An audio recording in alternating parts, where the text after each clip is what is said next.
এই কথা কই না। আউযু বিল্লাহি মিনাশ শাইতানির রাজিম। বিসমিল্লাহির রহমানির রহিম। আসসালামু আলাইকুম ওয়া রাহমাতুল্লাহি ওয়া বারাকাতুহু। আসসালাতু ওয়াসসালামু আলাইকা রাসূলুল্লাহ, আসসালাতু ওয়াসসালামু আলাইকা হাবিবুল্লাহ। আশহাদু আল্লা ইলাহা ইল্লাল্লাহ, আশহাদু আন্না মুহাম্মাদুর রাসূলুল্লাহ। আলহামদুলিল্লাহ। ভাইরা, শিরিক কুফরির থেকে বেঁচে থাকুন। আল্লাহ তাআলা যাকে খুশি তাকে সমস্ত গুনাহ মাফ করবেন, শিরিকের গুনাহ কিছুতেই ক্ষমা করবেন না। আলহামদুলিল্লাহ। কয়েকদিন পরে ঈদুল আজহা শুরু হতে যাচ্ছে। আমাদের দেশে ঈদুল আজহা, কুরবানি ঈদের যে কুরবানি দেওয়া হতো, এই কুরবানির ম্যাক্সিমাম পশু ভারত থেকে আসতো। ম্যাক্সিমাম পশু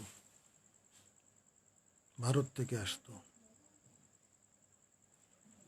এবং এদেশে কিছু যারা চাষাবাদ করত, দুই একটা গাই গরু দুধের জন্য এইগুলাই রাখতো। কিন্তু আলহামদুলিল্লাহ এই বছরে দেখা যাচ্ছে মহা বিপ্লব ঘটে গেছে। গত বছরে কিছু ছিল, কিন্তু এই বছরে অর্থাৎ গরু লালন পালন ক্ষেত্রে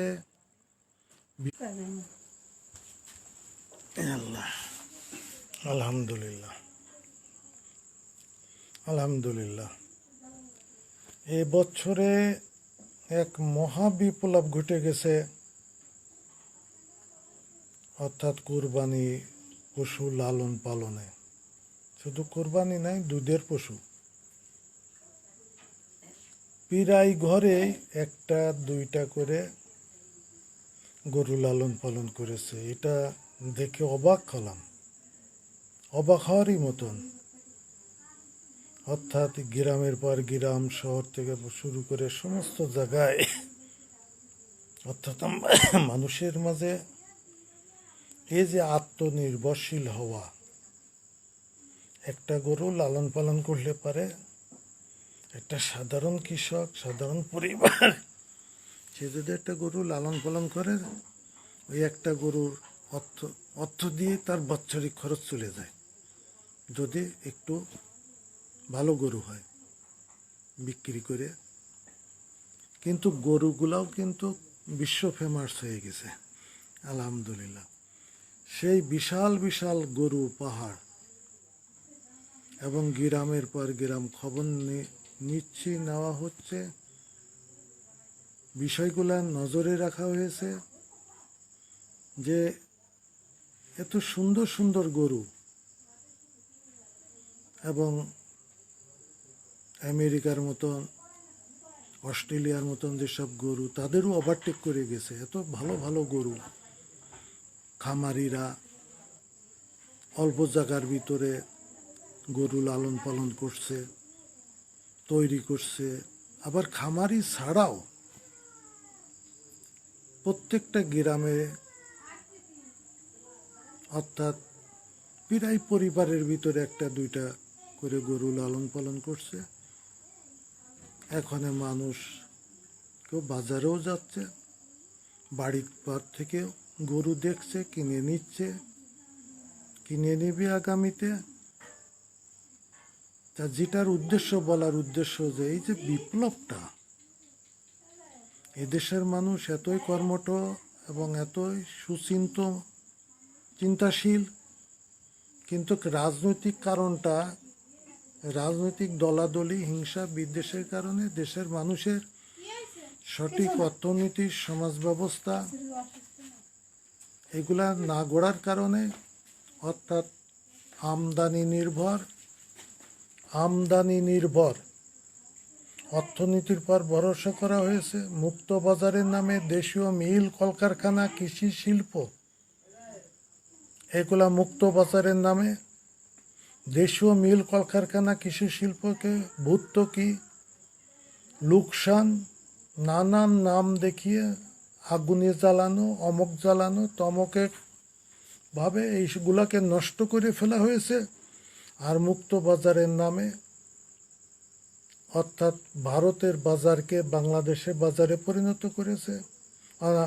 ভারত বাংলাদেশে তার বাজার পরিণত করেছে, বার্মা করতেছে, চীন করতেছে, সবাই করে যাচ্ছে মুক্ত বাজারের নামে।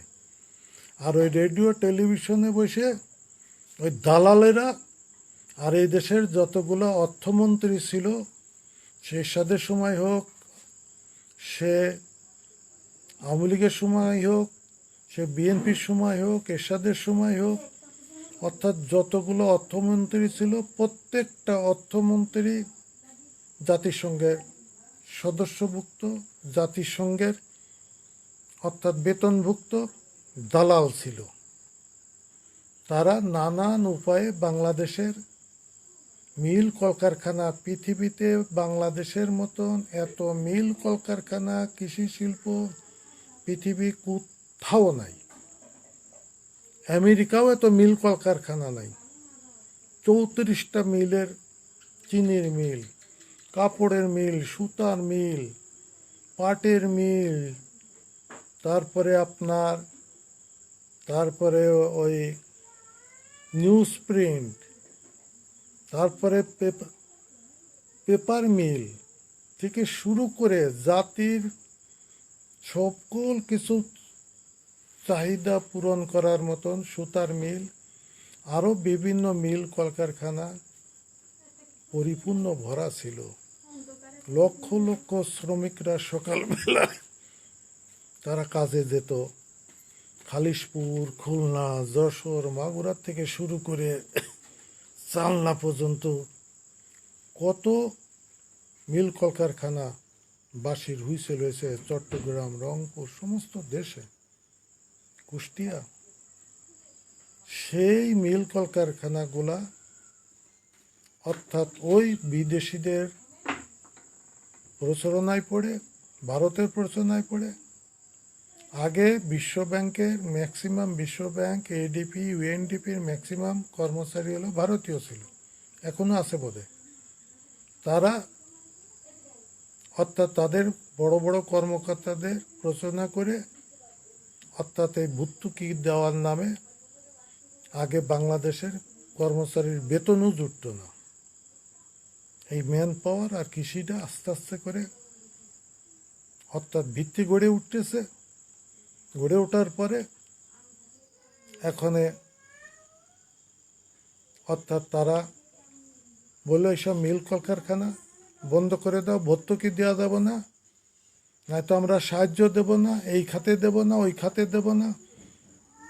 এটা চ্যালেঞ্জ করা হচ্ছে কোনো রাজনীতি, আওয়ামী লীগ হোক, বিএনপি হোক, কমিউনিস্ট হোক, সে যে দলেরই হোক, বিশ্বব্যাংক, জাতিসংঘ, এডিপি, ইউএনডিপি, এশিয়ান উন্নয়ন ব্যাংক, যত ব্যাংক আছে, একটা ব্যাংকও বাংলাদেশে মিল কলকারখানা গড়ে উঠুক এই খাতে তারা একটা টাকাও বাংলাদেশকে সাহায্য করে নাই। তারা বাংলাদেশকে সাহায্য করেছে রাস্তাঘাট, ওই প্রাইমারি স্কুল, ওই প্রাইমারি সায়েন্স ল্যাবরেটরি রুম তৈরি করা, বিভিন্নভাবে অর্থাৎ পরিবার পরিকল্পনার ওষুধসমূহ, এইগুলাকে তারা সাহায্য করেছে, এইসব অপ্রয়োজনীয় খাতে সাহায্য করেছে। কিন্তু বাংলাদেশ আত্মনির্ভরশীলভাবে দাঁড়িয়ে যাক এমন খাতে তারা বিনিয়োগ বলেন, সাহায্য সহযোগিতা করে নাই। আর বাংলাদেশে আগের সব সরকারসমূহ, এই ইউএনডিপি থেকে শুরু করে বিশ্বব্যাংক, তারপরে যত ব্যাংক আছে, আন্তর্জাতিক ব্যাংক আছে, তারা অর্থাৎ তারা বাংলাদেশকে কি করলো, ঋণের কারাগারে বন্দি করে ফেললো। আর বাংলাদেশের যা ইনকাম হয় তা ওই ঋণ পরিশোধ করতে করতে শেষ হয়ে যেত, কর্মচারীদের বেতন পর্যন্ত জুটত না। হ্যানে আওলাদ করতো, ওখানে আওলাদ করতো, এইভাবে চলতো। এই বাঙালি প্রবাসীরা, তাদের সাথে যে খারাপ আচরণ করা হয়, এটা পরিবর্তন হবে ইনশাল্লাহ। এগুলা বুলডোজার দিয়ে তাবা করে দেওয়া হবে, এইসব ক্রিমিনাল আস্তানা। অর্থাৎ ঢাকা এয়ারপোর্ট বিদেশিদের সাথে, প্রবাসীদের সাথে যে আচরণ করে, বাংলাদেশের দূতাবাস সমূহের কর্মচারীরা বিদেশে যে আচরণ করে বাঙালিদের সাথে, প্রবাসীদের সাথে, এটা কল্পনা করা যায় না। এটা বন্ধ হওয়া উচিত, নয়তো এটার খেসারত এদেরকে দিতে হবে। এই প্রবাসীরা যে কষ্ট করে, যে বাংলাদেশের 80% বেশি অর্থনৈতিক বৈদেশিক মুদ্রা হুন্ডি ব্যবসায় চলে যেত, ম্যাক্সিমাম এইসব ব্যাংকগুলা এই টাকাগুলার পর নজর এসে গেল, বিশ্ব হাইনাদের নজর এসে গেলে পরে এইগুলাকে কন্ট্রোলে আসার ব্যবস্থা করলো। আল্লাহর রহমতে এখন এগুলা সম্বন্ধে অনেক প্রসার বাইতুল মোকাররম থেকে হ্যান্ডেল প্রচার ছাড়া হয়েছে, বয়ানে বলা হয়েছে, বহু কিছু প্রসার হয়েছে, দেশবাসীও বোঝার চেষ্টা করেছে। আলহামদুলিল্লাহ, যারা রাজনীতি তারা বোঝার চেষ্টা করছে। আস্তে আস্তে সবার ভিতরে একটা চেতনা আসতেছে। অর্থাৎ আপনারা যে দেখুন, আপনাদেরকে চোখে আঙ্গুলে দেখিয়ে দেওয়া হচ্ছে, আপনাদেরকে চোখে আঙ্গুলে দেখিয়ে দেওয়া হচ্ছে যেখানে বাংলাদেশে লক্ষ কোটি পশু ভারতের পশুর উপরে নির্ভর ছিল, যেখানে একটা ছাগল লালন পালন করার মতন মানসিকতা ছিল না, সেই বাংলাদেশে এখন অর্থাৎ ভারতের পশুর কোনো প্রয়োজন পড়বে না। বাংলাদেশেই লক্ষ লক্ষ পশু এবং স্বাস্থ্যবান এবং উচ্চ লম্বা থেকে শুরু করে সুন্দর সুন্দর গরু, শুধু খামারই না, গ্রামে প্রায় ঘরে একটা, দুইটা, তিনটা, যে যা পারতেছে পশু লালন পালন করছে। ওই কেউ রান্নাঘরে, কেউ সুবারের ঘরে, কেউ কাছারি ঘরে, কেউ অমক ঘরে, এইভাবে লালন পালন করছে। অভূতপূর্ব বাংলাদেশ। এইসব কৃষকদের প্রতি সালাম, এই কৃষকদের প্রতি সালাম। আজ সত্যি অবাক লাগে, ভালো লাগে। কি চমৎকার আমাদের দেশ, কি চমৎকার এ দেশের মানুষ, কি চমৎকার এরা পলিসি। ঘরের ভিতরেও অর্থাৎ পশু লালন পালন করছে। গোয়াল ঘরে অনেকেরই তো নাই জায়গা জমি, এখন ভাই ব্রাদার আলাদা হয়ে যাওয়ার পরে সংসারে ঘর দরজা অনেক কমিয়ে গেছে, লোক সংখ্যা বাড়ছে। আলহামদুলিল্লাহ, পশু পক্ষী লালন পালন করছে, সুন্দর গরু, ছাগল, ভেড়া, চারিদিকে ব্যবসা চলছে। ইনশাল্লাহ অচিরেই, হয়তো আগামী বছরের ভিতরে, ইনশাল্লাহ তারপরের বছর যদি পৃথিবীর এই স্বাভাবিক গতি থাকে, তাহলে বাংলাদেশের পশু অর্থাৎ মিডল ইস্টে, সৌদি আরবে কুরবানির জন্য যাবে ইনশাল্লাহ। আমার দোয়া থাকবে। বাংলাদেশের গরু আর বাংলাদেশের গোশত হলো সুস্বাদু, রান্না গোশত সব কিছুই ভালো। এগুলা আগামীতে সৌদি আরবে যাবে বাংলাদেশের গরু, এবং বাংলাদেশের গোশত এটা বিশ্ব ফেমাসে পরিণত হবে। এই গরু চাষ করে, পশু চাষ করে বাংলাদেশ একটা বিশাল ক্ষেত্র তৈরি হবে ইনশাল্লাহ। আজ বাংলাদেশ পশু অর্থাৎ স্বয়ংসম্পূর্ণ হয়েছে বা হতে যাচ্ছে, কিন্তু মাঠের প্রয়োজন পড়ে নাই, মাঠের প্রয়োজন পড়ে নাই। ওই ঘরের কোনায় একটা ঘর, খুপড়ি ঘর বানিয়ে ওর ভিতরে গরু লালন পালন করেছে, ওখানেই খাচ্ছে, ওখানে পরিষ্কার পরিচ্ছন্ন করে যাচ্ছে। কি চমৎকার বাংলাদেশ, কি চমৎকার এদেশের মানুষের বিবেক বুদ্ধি। কিন্তু এদেরকে রাজনৈতিক পলিসি করার পরে এগুলাকে, এই যে গরু যেগুলা লালন পালন হচ্ছে, সেগুলাকে রাজনীতির প্রয়োজন পড়ছে, হাসিনা খালেদার প্রয়োজন পড়েছে, আওয়ামী লীগ বিএনপির বক্তৃতা করার প্রয়োজন পড়েছে, মান্নান ভূঁইয়া আর ফখরুল সাহেবের কি বক্তৃতা লাগছে, পার্লামেন্ট লাগছে? হ্যাঁ, এগুলা কি আপনার ওই বিশেষজ্ঞ লাগছে, কৃষিবিদ লাগছে, অমকবিদ লাগছে, তমকবিদ লাগছে? এগুলা কি লাগছে? টকশোতে লাগছে? এগুলা কোনো শোর প্রয়োজন পড়ে নাই। কৃষকরা আপন চাহিদায়, অর্থাৎ নিজেদের চেষ্টায় এইগুলা বিপ্লব হচ্ছে। ঠিক এইরকম, এইভাবে প্রত্যেকটা ক্ষেত্রে বাংলাদেশের যে চাহিদা, আভ্যন্তরীণ চাহিদা, মানুষের 16 কোটি মানুষের দৈনন্দিন জীবনের, তার খাদ্য, বস্ত্র, আহার নির্ধারণ থেকে শুরু করে প্রত্যেকটা ক্ষেত্রে বাংলাদেশের যে জমিন আছে, তা 16 আনার ভিতরে 10 আনাও পরিপূর্ণ চাষাবাদ হয় না, পরিপূর্ণ 10 আনাও চাষাবাদ হয় না।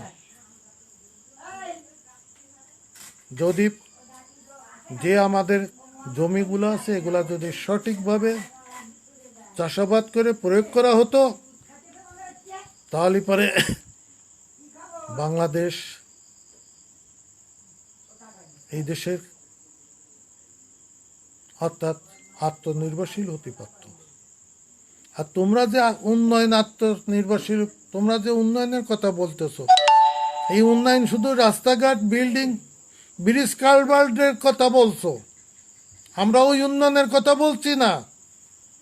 আমরা মেটো পথে ওই কাদা পানির ভিতরে চলাচলি বাঙালি, এই দেশের মানুষ সন্তান আমরা, অর্থাৎ আমাদের জীবনযাপন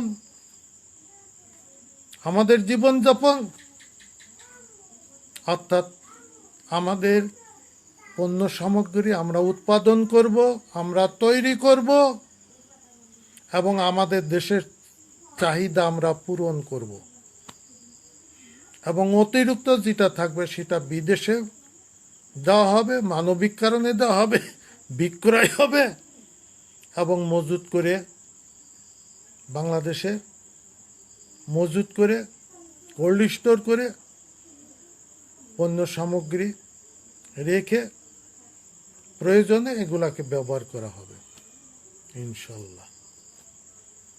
এইগুলাই হলো উন্নয়ন। এটা টিকসই, এটা ভিত্তিহীন না, এটা ভিত্তি। বাইতুল মুকাররমে 25 বছর দেখেছি অনেক ফকির আছে, ডেলি 700, 800, 500। একজন যে এক ফকির বলে যে, ছেলেটা বলে যে আমার পয়সা গুনিয়ে দেন, পয়সা বাইর করে দিল, 1750 টাকা পাইছে একদিন। ওটাও তো উন্নয়ন। ওই উন্নয়ন না। এই যে গরু চাষাবাদ, গরুগুলা লালন পালন করেছে, এইগুলাই উন্নয়ন। এইরকম মরিচ, আদা, ধইনা, হলুদ, চাল, গম, ভুট্টা থেকে যত সবজি, কৃষিপণ্য আছে, এগুলা যদি দেশের উৎপাদন করা হয়, এগুলার চাহিদা পূরণ করা যাবে। শুধু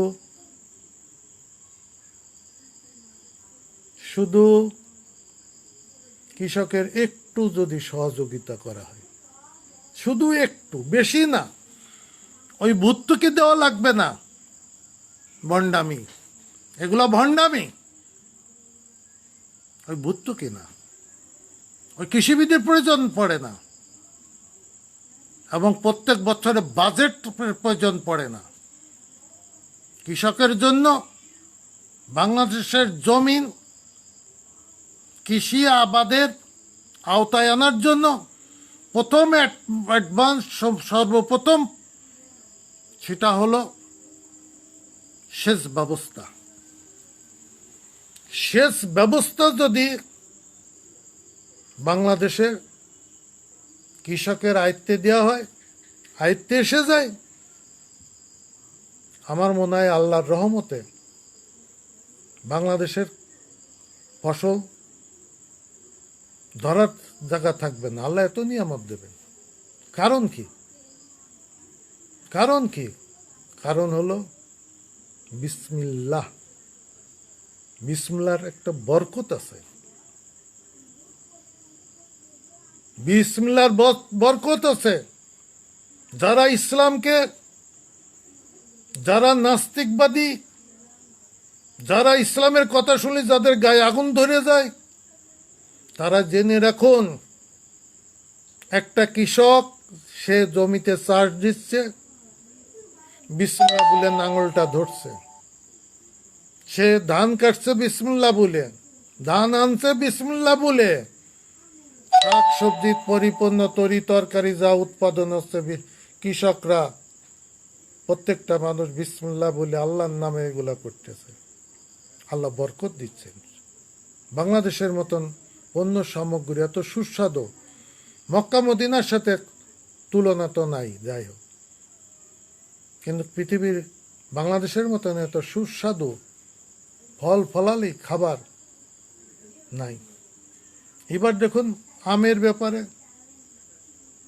ব্যাপারে মহাবিপ্লব ঘটে গেছে, কিন্তু ভারতীয় দালালেরা এই আমের মহাবিপ্লবকে লকডাউন দিয়ে, লকডাউনের নামে আমের ব্যবসায়ীটিকে, আমের বৃত্তিটাকে, আমের চাষকে অনুচ্ছ করার জন্য মানুষের মাঝে লকডাউন করে আজকে আমের মার্কেটটাকে নষ্ট করে ফেলা হয়েছে। নষ্ট করে ফেলা হয়েছে ভারতের দালালেরা।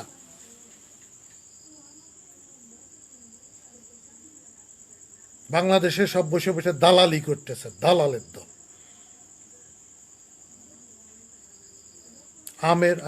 আমের যে মার্কেটটা ছিল, সারা দেশে আমের ছড়িয়ে দেওয়া হতো, মানুষ, আমের ব্যবসায়ীরাও, আমের যাদের বাগান ছিল তারা উৎসাহিত হতো। তাদের লকডাউনে আমের মার্কেটটাকে নষ্ট করে দিল। আবার লকডাউনের নামে পশুর মার্কেট বেচা কিনা হবে।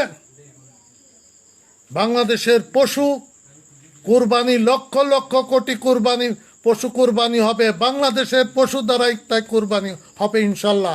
ভারতের গরু আর কোন দেশের গরুর প্রয়োজন পড়বে না।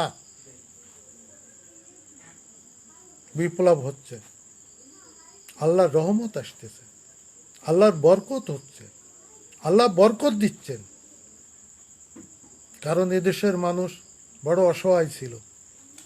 এদেশের মানুষ আল্লাহ ভুলা মানুষ, সাদা সিধা মানুষ। ওই গাড়ে গামছা নিচ্ছে, বাজারে যাচ্ছে, একটা বিড়ি সিগারেট ফুকলো, চা গ্লাস খেয়ে বাসায় চলে আসলো। সারাদিন মাঠে খাটতেছে। তারাই বিজ্ঞানী, তারাই কৃষিবিদ। ওই ঢাকার শহরে বসে কৃষিবিদ সাজা, ওই কৃষিবাদ দিয়ে বাংলাদেশ চলতো না। বরং ওই ঢাকার শহরেরা গোটা বাংলাদেশকে নিয়ন্ত্রণ করছে সকল ক্ষেত্রে। তারা নানা উপায়ে গোটা দেশকে বন্দিশালায় বন্দি করে রাখা হয়েছে, বন্দি করে রাখা হয়েছে। এখন লকডাউনের নামে আগের থেকে ছাড়ে নাই। তাহলে এই পশুগুলা কি করতো? বাংলাদেশের বিভিন্ন জেলা শহরে, ঢাকাতে, চট্টগ্রামে যেতে পারতো। এই 2-4 দিনের ভিতর কয়টা গরু যাবে? লঞ্চ কয়টা পারাপার হবে? বাংলাদেশে গরু মার্কেটটাকে নষ্ট করার জন্য এই ভারতীয় দালালেরা কি করবার কি তোমরা গরু মার্কেটটাকে নষ্ট করার প্ল্যান করেছে। এগুলা বন্ধ করো, এগুলা বন্ধ করো। বাংলাদেশকে আত্মনির্ভরশীল ভাবে গড়ে তোলো। যদি পারো না তো যাও, আত্মনির্ভরশীল ভাবে বাংলাদেশকে গড়ো। ক্ষেত খামার মিল কলকারখানা কৃষি শিল্প নিজেরা উৎপাদন করো, আর বিদেশি পণ্যের উপরে নির্ভর হইও না। যেমন হয়েছিল পেঁয়াজ, বিদেশি পণ্যের উপরে নির্ভর হলে পরে ওই রকমই হয়ে যায়। আর বিদেশিরা যদি আমাদের বিদেশি পণ্য লেনদেন হবে, ব্যবসা বাণিজ্য হবে, ভালো কথা। আমাদের পণ্য আছে, যাদের নাই তারা কিনবে, আমরাও যাদের পণ্য আছে আমাদের নাই আমরা কিনে নেব, আলহামদুলিল্লাহ। কিন্তু বিদেশি পণ্যের উপরে নির্ভর করে বিদেশি পণ্যকে বাংলাদেশে চালু রাখার আর দেশীয় পণ্যকে নানানভাবে ধ্বংস করা, বাংলাদেশকে একটা বিপর্যয় বিধ্বস্ত দেশে পরিণত করা, এটা বরদাস্ত করা হবে না, ইনশাল্লাহ বরদাস্ত করা হবে না। মুক্ত বাজার থেকে বেরিয়ে এসে আত্মনির্ভরশীল বাংলাদেশের দিকে ধাবিত হও। যদি পারো করো, যদি ইচ্ছা থাকে, না থাকে গুল্লাই যাও, কিন্তু বাংলাদেশ বসে থাকবে না ইনশাল্লাহ। বাংলাদেশ ঐক্যবদ্ধ আছে। বাংলাদেশ সঠিক, দেশের মানুষ সঠিক সিদ্ধান্ত নেয়। এই দেশের মানুষ আর মিথ্যাকে সমর্থন দিবে না ইনশাল্লাহ। যেটা সত্য সেইটাই মেনে নেবে, সত্য যেটা সেটাই মেনে নেবে। এই যে বয়ানটা চলছে, গোটা বাংলাদেশ বিশ্ব দেখতেছে। এই কথাটা কি কেউ ফেলে দিতে পারবে? পারবেন আপনারা ফেলে দিতে? পারবেন না। এইভাবে সকল ক্ষেত্রে কৃষকের যদি সেচ ব্যবস্থা করে দেওয়া হয়, আর কিচ্ছু লাগে না, কিচ্ছু না, শুধু সেচ ব্যবস্থাটা। আর তা হলো প্রত্যেকটা গ্রামে 10, 20, 50টি, যার যতটুকু প্রয়োজন, অর্থাৎ গোটা জমিনটাকে, কৃষি জমিকে আয়ত্তে আনার জন্য বাড়ির প্রত্যেক বাড়িতে একটা করে মোটর অর্থাৎ শ্যালো মেশিন বসিয়ে দাও। বাড়ির আঙ্গিনায় বিভিন্ন শাকসবজি উৎপাদন হবে, গাছগাছালি উৎপাদন হবে, ফল ফলালি উৎপাদন হবে। আর কৃষিটাকে যদি, অর্থাৎ শ্যালো মেশিনগুলা যদি, ডিপ টিউবওয়েলগুলা, সে কারেন্ট হোক, ডিজেল হোক, পেট্রোল হোক, এইগুলাকে ইটালি আছে, আমেরিকা আছে, রাশিয়া আছে, যেসব দেশ আছে তাদের কাছ থেকে এনে বলো যে আমার এতগুলা লাগবে, আর সকল খাত স্টপ করো। বর্তমান অর্থাৎ স্বাস্থ্য খাত ক্ষতিগ্রস্ত আছে, এই খাতে দাও।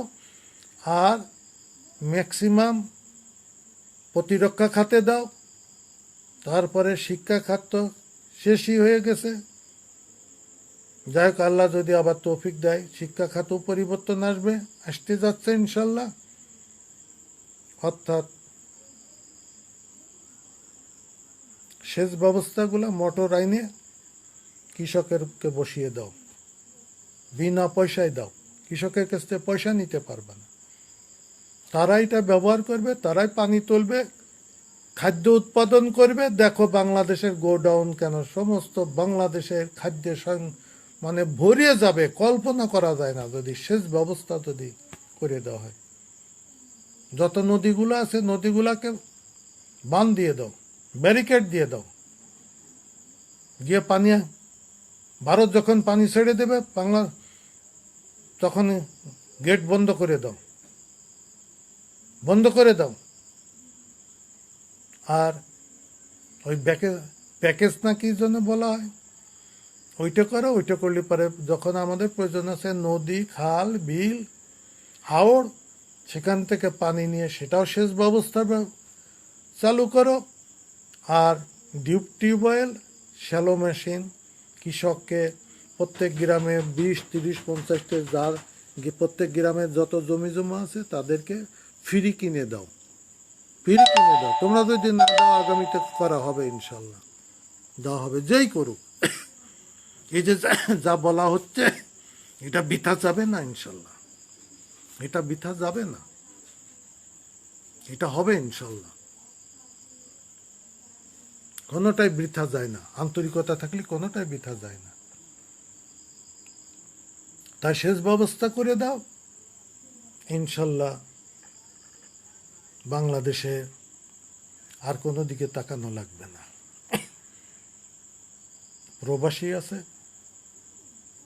ফল ফলালি মার্কেট, ওই লকডাউনের নামে বাংলাদেশের পণ্য সামগ্রী এটাকে নষ্ট করার জন্য পশু পক্ষী, আম থেকে শুরু করে খাদ্য ফলালি বিভিন্ন এগুলাকে নষ্ট করার জন্য এই প্ল্যান করছে। এগুলার দিকে নজরে দিও না, এগুলার দিকে কোনো নজরে দিও না, বরং কোরবানি এসেছে, পশুরাট ছেড়ে দাও, পশুরাট ছেড়ে দাও। ওরা নামাজ পড়ে, অনেকে পড়ে না, কিসের করো না, কিসের করো না।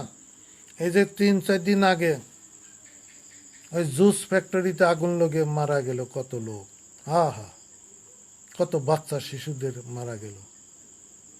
কই কেউ জানতো ওই দিন অত লোক মারা যাবে? জানতো না।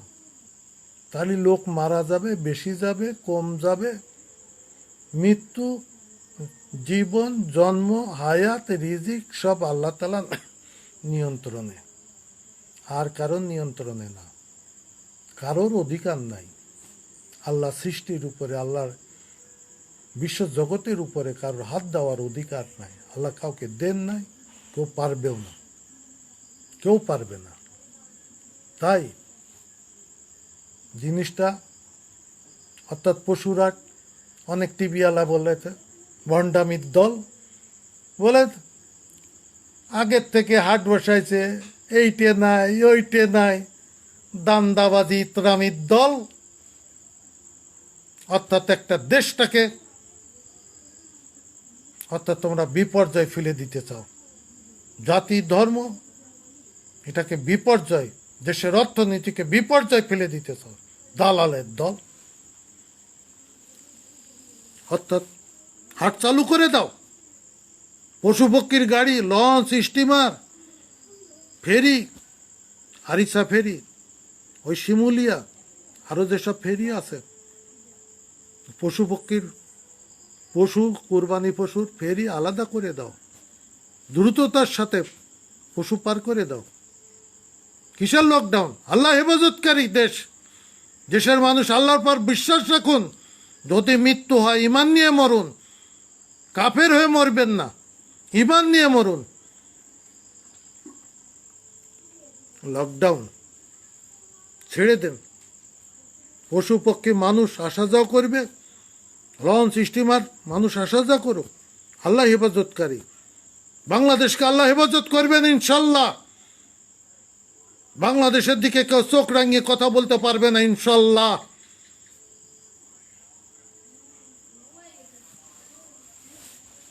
বাংলাদেশের প্রত্যেকটা নাগরিক দা ব্যাটল।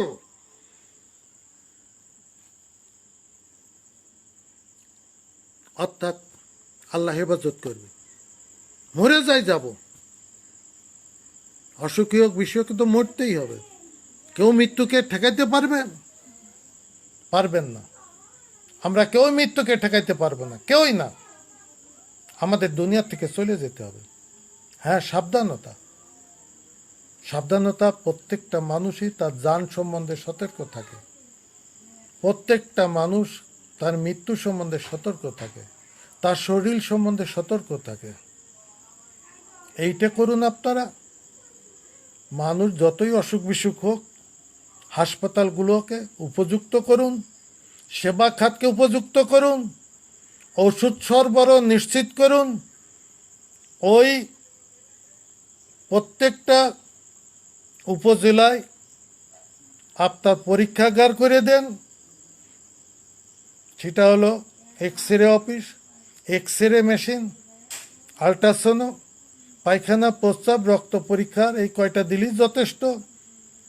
ডাক্তাররা তারা আরও খুশি হবে না। তাহলে পরে ওই ঢাকা শহরে বড় বড় ডাক্তার আর বড় বড় বিল্ডিং আর বড় বড় হাসপাতালে যাওয়ার কোনো প্রয়োজন পড়বে না। এখানেই এলাকার থেকে প্রাথমিক সাহায্য চিকিৎসা পাবে। সেবা খাত ভালো করুন, মানুষের রোগব্যাধির যেসব ক্ষেত্রসমূহ সেগুলো উন্নত করুন। তারপরে দেখবেন যে ইনশাল্লাহ যতই হোক অসুখ বিসুখ হবে। অসুখ বিসুখ শুধু কাফেরেরই হয় না, রাসূল সাল্লাল্লাহু আলাইহি ওয়াসাল্লামেরও হয়েছে, কারোর মুসলমানেরও হয়, মমিনেরও হয়, মুত্তাকিনের হয়, শহীদগণেরও হয়েছে। অসুখ বিসুখ শুধু কাফেরেরই হয় না, বেধর্মেরই হয় না, শুধু দাড়িয়ালা টুপুলেরই হয় না। আল্লাহ তাআলা যাকে পছন্দ করেন দুনিয়াতে অসুখ বিসুখ বালা মুসিবতে, আল্লাহ তাআলা কখনো চান না মানুষ জাহান্নামে যাক। মানুষকে জাহান্নাম থেকে বাঁচাবার জন্য অসুখ বিসুখ বালা মুসিবত আসমান জমিনের অর্থাৎ বিপদ আপদ আসার তালেই থাকবে। এর থেকে মানুষ সতর্ক হবে, সাবধান হবে, নিজেরা সংশোধন করবে, আল্লাহকে স্মরণ করবে। এই যে করোনা হয়েছে বলেই তো মানুষ কত আল্লাহকে ডাকতেছে, দোয়া দরুদ পড়তেছে। যদি না তো কেউ করতো, কত লোক চলে যাচ্ছে। আল্লাহ যদি তারা যদি ইমানদার হয়ে থাকে ইনশাল্লাহ তাদের জন্য পরকাল জান্নাত হবে। ভালো মানুষেরও অসুখ বিসুখ হয়। আমরা তো রাসূল সাল্লাল্লাহু আলাইহি ওয়াসাল্লাম তো নিষ্পাপ ছিলেন, আমরা তো কেউ নিষ্পাপ না। তা আপনি যখন নিষ্পাপ না, আমি যখন নিষ্পাপ না, তা আমার তো অসুখ বিসুখ বালা মুসিবত আসতেই পারে। আল্লাহ যদি আমাকে পছন্দ করেন, আপনাকে করেন, তাহলে পরে আমাকে আল্লাহ তাআলা সবসময় চায় তার বান্দাকে পাপ মুক্ত রাখার জন্য। সবসময় আল্লাহ তাআলা চান তার বান্দাকে পাপ মুক্ত করার জন্য, অর্থাৎ কিয়ামত পর্যন্ত মানব জাতিকে সৎ পথে পরিচালনার জন্য আল্লাহ তাআলা চেষ্টা করেন নবী রাসূল দ্বারা। নবী রাসূল এখন নাই, রাসূল সাল্লাল্লাহু আলাইহি ওয়াসাল্লাম তার উম্মত। একজন কাফেরের দ্বারা 5টা মানুষের উপকার হয়, একজন বেধর্মীর দ্বারা 5টা মানুষের উপকার হয়, একজন আলেমের দ্বারাও বিশ্ব মানুষের উপকার হয়। একজন আলেম যদি একটা সুন্দর কথা বলে, মানুষের ভালো কাজের আদেশ দেয়, অসৎ কাজে মানে না করে, এটা গোটা বিশ্ব চেহারা পাল্টে যায়, গোটা চেহারা পাল্টে যায়। আলেমদেরকে সম্মান করুন, শ্রদ্ধা করুন, ভালোবাসুন। শুধু আলেম নয়, একজন কাফেরকেও শ্রদ্ধা করুন, সে বড় হোক আর ছোট হোক। যদি বড় হয় শ্রদ্ধা করুন, ছোট হয় তো স্নেহ করুন। কিন্তু কাউকে, প্রত্যেককে আমাকে আল্লাহর সামনে হাজির হতে হবে। আজকে আপনি যাকে মন্দ বলতেছেন, আল্লাহ তাকে পছন্দ করতে পারেন।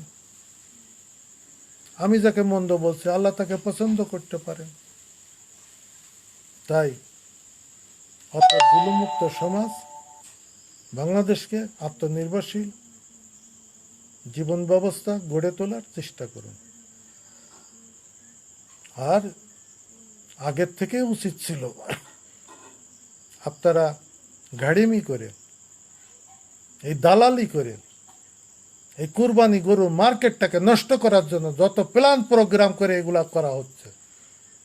এক একটা সিজন, আমের সিজনকে নষ্ট করে ফেলা হয়েছে, আমের ব্যবসাকে নষ্ট করে ফেলা হয়েছে, আমের কৃষকদেরকে ধ্বংস করে ফেলা হয়েছে। ওই এক আম থেকে বিক্রি কত যুব সমাজ বেঁচে যেত ব্যবসা বাণিজ্য করে। যাক আলহামদুলিল্লাহ, বোঝার চেষ্টা করুন। আর কেউ এরকম সর্বনাশ করার চেষ্টা করেন না, আর কেউ সর্বনাশ করার চেষ্টা করেন না। আসসালামু আলাইকুম ওয়া রাহমাতুল্লাহি ওয়া বারাকাতুহু।